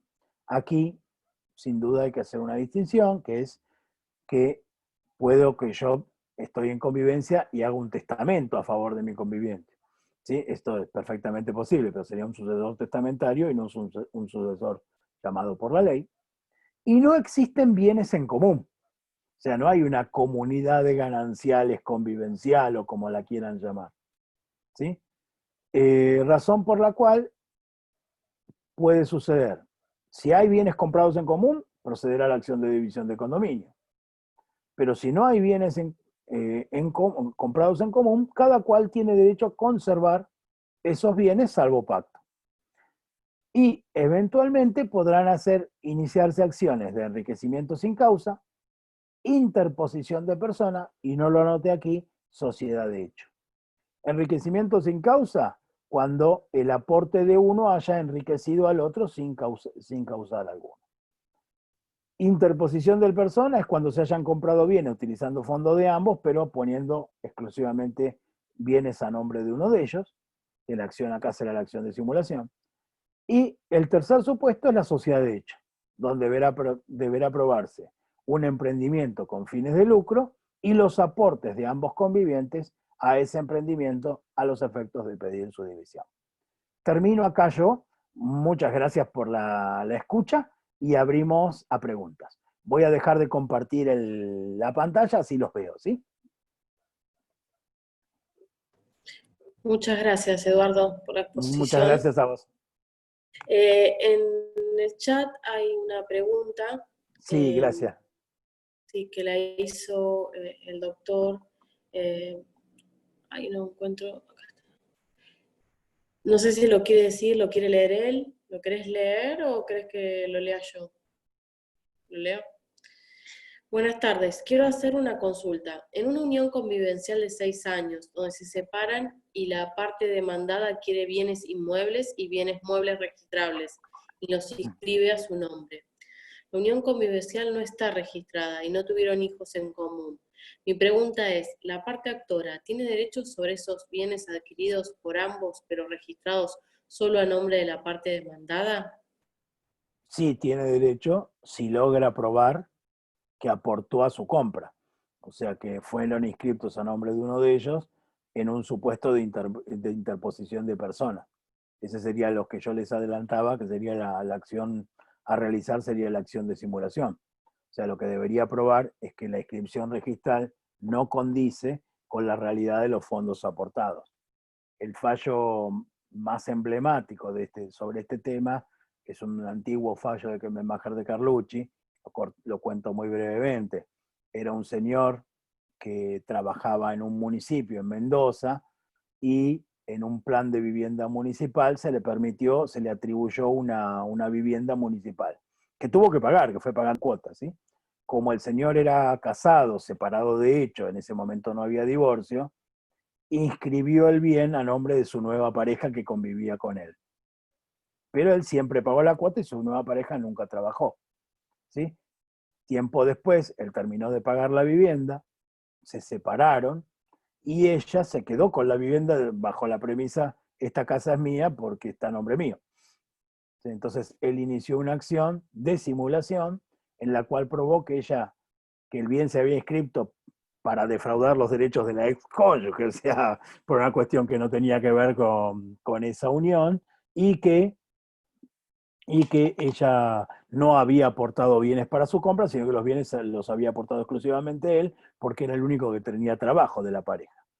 Y en ese caso que me bajé de Carlucci le hizo lugar a la acción y le restituyó la propiedad de la vivienda. Sí, la acción es la acción de simulación.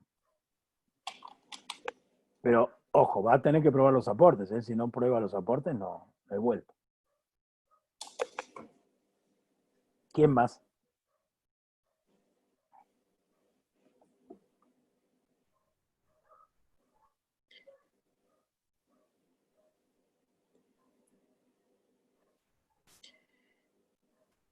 Acá hay como un Yo no sé si comentario que se...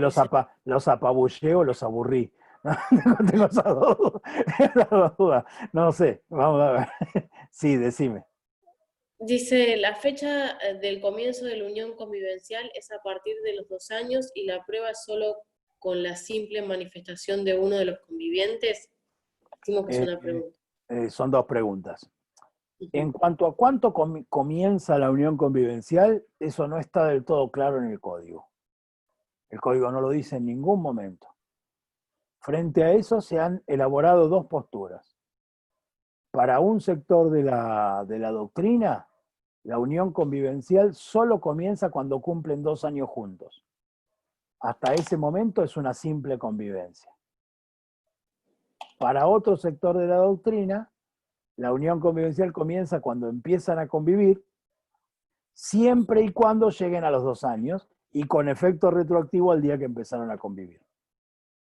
O sea, son, como ven, dos posturas completamente antagónicas. Me inclino por pensar que la segunda es la mejor opción, porque cuando uno va a registrar su unión convivencial, el oficial no tiene manera de verificar que hace 2 años que estamos conviviendo.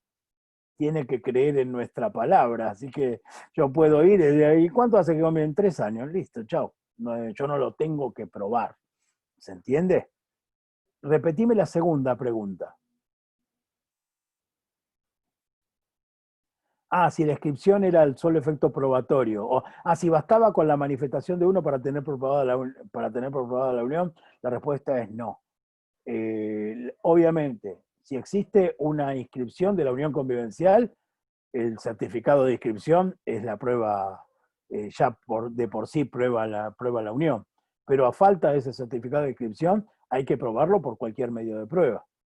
Que tenían un contrato de alquiler juntos, que tenían algún servicio juntos, que tenían una cuenta conjunta en Netflix, no sé, se me ocurren varias posibilidades de probar que viven juntos.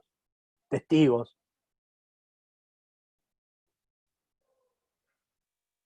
No te escuchamos, Verónica. Deshabilitaste tu micrófono. Sí, tengo otro comentario, otra pregunta. ¿Qué sucede cuando no pasaron los 2 años de la convivencia? Está embarazada, no tiene el mismo domicilio, pero quiere Ajá. incorporar la obra social de él y le exigen la inscripción para dicha incorporación. A ver, yo les aclaré hace un rato que había que distinguir entre unión convivencial y simple convivencia. Si no tienen los 2 años, es una simple convivencia. Las obras sociales no tienen derecho a exigir la inscripción de la unión convivencial a los efectos de la inscripción del hijo en ella. O sea, ese requisito no es exigible por la obra social. ¿Sí? O sea que yo no veo por qué la obra social te va a exigir que inscribas tu unión convivencial. Otra pregunta. Obvio, si te chocas contra el empleado va a ser complicado, pero porque el empleado te dice no te inscribo y listo. Pero técnicamente también se han admitido las informaciones sumarias para acreditar convivencia y con eso hacer la inscripción directamente en la obra social. Eso depende de que te salga más barato.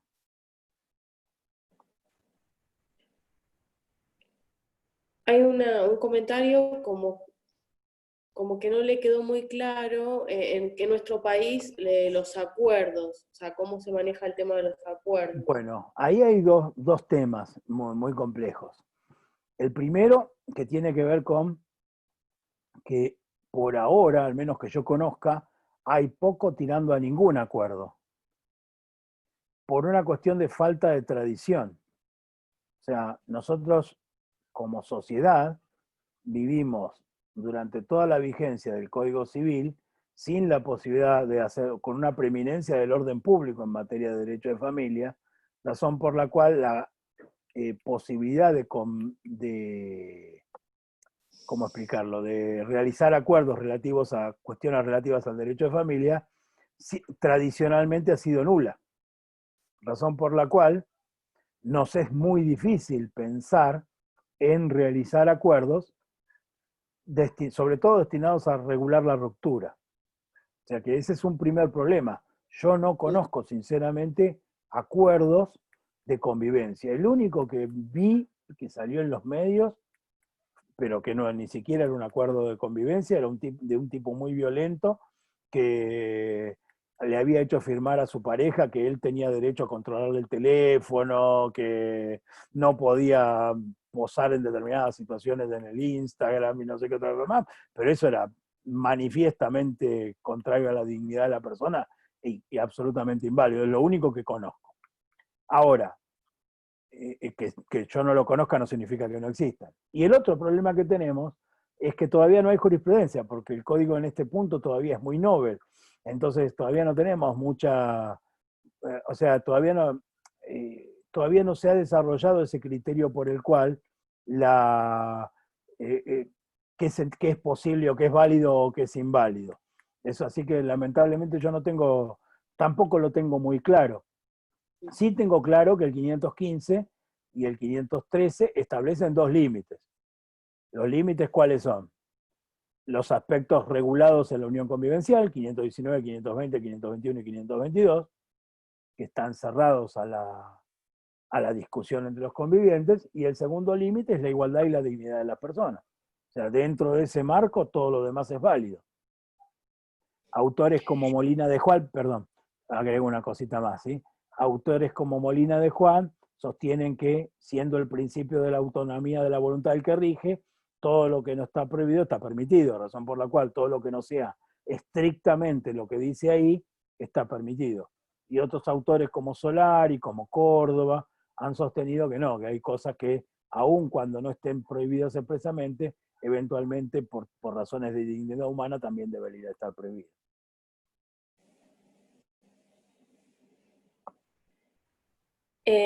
Doc, lo que se preguntan, lo puso en mayúscula, calculo que como en voz alta, pero entonces siempre debería ser inscripta para sus efectos. Para los efectos frente a terceros. A ver, vamos a aclarar. ¿Se está refiriendo a los pactos? Estimo ¿O se que está sí, refiriendo a la unión? como pregunta Ok. después. Porque si se está refiriendo a los pactos para ser oponible a terceros deben estar inscritos. ¿Inscritos en dónde? En el registro de uniones convivenciales. Ahora, entre las partes son perfectamente válidos de su suscripción, se encuentren inscritos o no. ¿sí? Hay que distinguir ahí entre terceros y entre convivientes. Y la unión convivencial, si se refiere a la unión convivencial existe con independencia que esté inscrito o no. No es Acá como requisito la inscripción para tener por válida, ¿sí? dice que no solo los pactos, sino todos los efectos de la unión, quiso No, decir. no. Los efectos de la unión se producen, esté la unión inscrita o no, con la salvedad del 522. La protección de Perfecto. la vivienda familiar está sujeta a la registración. Después hay otro supuesto que el doctor Pablo comparte, que es en una unión convivencial de 4 años registrada y en la cual no hay hijos, la conviviente solicitó pensión y fue rechazada. ¿Hay posibilidades judiciales de reclamar la pensión? ¿Pensión? ¿Pero está muerto el otro? Sí, ¿Por fallecimiento? sí, sí, Bueno, viendo la ahí, cara del doctor. sí, ahí hay un tema. Las leyes especiales tienen plazos diferentes de convivencia a los efectos del reconocimiento de los derechos. En el caso, es 3 años si hay descendencia, 5 si no la hay. Por lo tanto, en este supuesto estaría fuera del derecho de pensión. Hay algunos autores, buscalo, que establecen que por aplicación del principio pro homine, o sea, la interpretación más favorable a los derechos, eh, corresponde tener el plazo del Código Civil y Comercial y no el plazo de las leyes especiales. En la interpretación predominante, lo que se ha dicho es que el plazo de 2 años es exclusivamente a los efectos del Código Civil y Comercial. Para las leyes especiales siguen rigiendo los plazos previstos en ellas. O sea, si te tengo que ser sincero, tenés más que perder que de ganar. Pero con beneficio de litigar sin gasto y un poco de garra, lo podés seguir. También podés usar el criterio de que la ley posterior deroga la ley anterior. O sea, la ley nueva reemplaza a la ley vieja. Entonces, como no se adaptaron a las leyes previsionales, se debe aplicar el Código Civil y Comercial y no las leyes previsionales. Pero no puedo dejar de decirte que es un lance. ¿Sí? Leo, si quieren Sí, por pueden favor. el micrófono Y y hacer preguntar la... directamente también, sí. Sí, pero bueno, yo Si son actúo tímidos, como moderadora, vas como moderadora mediador. virtual. Mediadora, Eh, moderador. en una unión convivencial, un conviviente no trabaja y la inversión se realiza con las ganancias de uno solo, y éste inscribe las inversiones a su nombre. El otro conviviente no puede reclamar nada a la ruptura. Nada. Nada. Perfecto. Acá también hay perros. Sí, los míos Otro, estuvieron bastante intensos. tengo conocimiento, dice otra Sí. doctora, de un caso en que solicitan la fijación de una compensación económica, la supuesta conviviente superstite en una convivencia no inscripta ni reconocida públicamente. ¿Procede en ese caso? ¿Con la prueba de los testigos sería suficiente para que proceda la acción? A ver, en la unión convivencial va a tener que probar necesariamente la existencia de esa unión convivencial. ¿Que puede ser probada por testigos? Sí, sí, puede ser probada por testigos. Ahora, puede que la otra parte tenga prueba documental que contradice a los testigos. Y ahí será la evaluación a la luz de la regla de la sana crítica como para tener por probado o no la existencia de esa unión convivencial. O sea que es dudoso que proceda, ¿sí? Así que bueno, eso dependerá un poco de cómo pese o cómo analice el juez la prueba en el caso. Pero en principio, yo le diría que solo con los testigos parecería no ser procedente.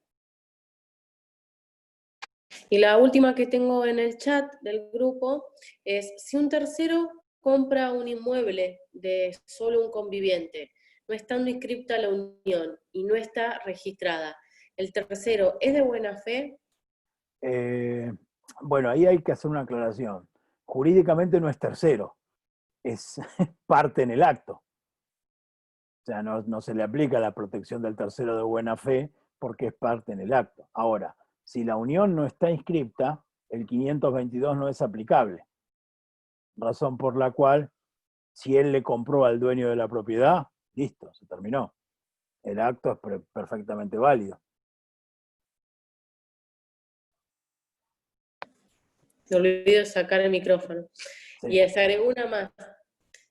Los bienes propios del conviviente adquiridos por herencia, se aclara, durante la convivencia son tenidos en cuenta para fijar la compensación. Es decir, los bienes propios del conviviente que fueron adquiridos por herencia Ajá. durante la convivencia son tenidos en cuenta para fijar la compensación.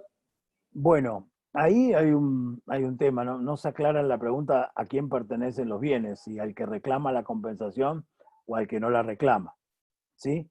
Pero en principio, el desequilibrio económico es que por haberme dedicado al proyecto de pareja, yo sufro o un descenso en mi nivel de vida o sufro un desequilibrio económico como consecuencia de haberme dedicado a eso. ¿Sí? ¿Por qué? Y porque es la fórmula que usaban hace unos 20, 30 años, te dediqué los mejores años de mi vida, dejé pasar las oportunidades de mi vida para dedicarme a este matrimonio o esta unión y demás. En ese contexto, los bienes recibidos por herencia no juegan, porque no tienen que ver con la unión, no tienen causa adecuada en la unión y su ruptura. ¿Sí? El patrimonio previo o posterior de los convivientes no tendría en principio relevancia para la fijación de la compensación económica. O sea, no procede porque el otro tiene guita. ¿Se entiende? Bueno, porque conocí a alguien con guita, bueno, qué copado, ahora me va a tocar la compensación económica porque estuve junto con alguien que tiene plata. No, la verdad que no. Si yo no perdí nada, si mi vida no cambió, cuando se terminó. En todo caso, disfruté del buen pasar que tuve mientras estuve con esa persona que tenía plata. Luego, chao. Salud. Salud, sí, es mi hija en casa. Les comento, hay una pregunta que viene anterior que le hizo el doctor Emilio, que se concatena con la anterior, si quiere la leo todo junta. Las Dice, estoy viendo, Verónica. Dice, las está. yo estoy viendo, dice, ¿la compensación solo procede con unión inscripta? No, la unión puede no estar inscripta y proceder la compensación económica. Insisto, el único derecho que está sujeto a la registración de la unión convivencial es la protección de la vivienda familiar. Los demás, no. ¿Sí? Y sea, antes de comprar un inmueble es necesario pedir informes al registro, yo donde había forma, no. Bueno, acá hay un tema que tiene que ver con la oponibilidad a terceros, ¿sí? Y acá hay un tema con los escribanos, porque en general los escribanos que intervienen en una compraventa, dicen, bueno, ¿y usted qué es? Yo unido convivencialmente. Entonces le van a preguntar, ¿es hogar familiar? Si la persona responde que no, el escribano no le va a pedir asentimiento convivencial. ¿Por qué? Porque la declaración de la persona es suficiente para tener por acreditado su estado. El escribano no verifica el estado civil de las personas. ¿Sí? Es lo mismo que en el régimen anterior cuando se compraba diciendo que uno era soltero y era casado. Es lo mismo. ¿Sí? Ahora, eso le abre al conviviente la posibilidad de pedir la nulidad de la venta. ¿Se entiende? Ahora, técnicamente el escribano no tiene obligación de verificar la existencia de la unión ni si es o no hogar familiar. ¿Sí? Y por otra parte, tampoco es un buen sistema de publicidad la inscripción en el registro de Estado Civil y Capacidad de las Personas. Sería mucho más efectivo si estuviera inscripto en relación al bien. O sea, que yo pueda ir al registro de la propiedad inmueble y decir, este es el asiento del hogar familiar de la convivencia de tal y tal persona. Ahí sí sería oponible a terceros porque al pedir certificado de dominio me aparecería esa restricción. Bueno, Muy bien. acá, la verdad es que le agradezco, bueno, las preguntas. Creo que siempre da para otra charla más. Viste que como que el público se renueva El y público tienes se como... renueva. Bueno, pero a algunos les veo cara conocida, o sea que no se renuevan tanto. Algunos ya los voy conociendo. Una consulta más que está y Dale, cerramos Verónica, por una cuestión dale. de los administradores del colegio también. Sí, sí. Consulta. En el derecho de habitación, si la convivencia no está inscripta, la habitación de 2 años, ¿es oponible a los herederos del conviviente fallecido? A ver, vamos de vuelta. Consulta. En el derecho de habitación, si no está inscrito, sí, es oponible porque ese derecho no depende, la atribución de vivienda post-mortem del 527 no depende de la inscripción. No importa que Bueno, esté inscrito o no. desde ya les agradezco a todos que hayan Muchísimas participado gracias a todos. Un placer como siempre, ¿sí? y muchas gracias, Eduardo. Gracias a todos. Cariño a todos. Buenas Salgo de la tardes. reunión yo.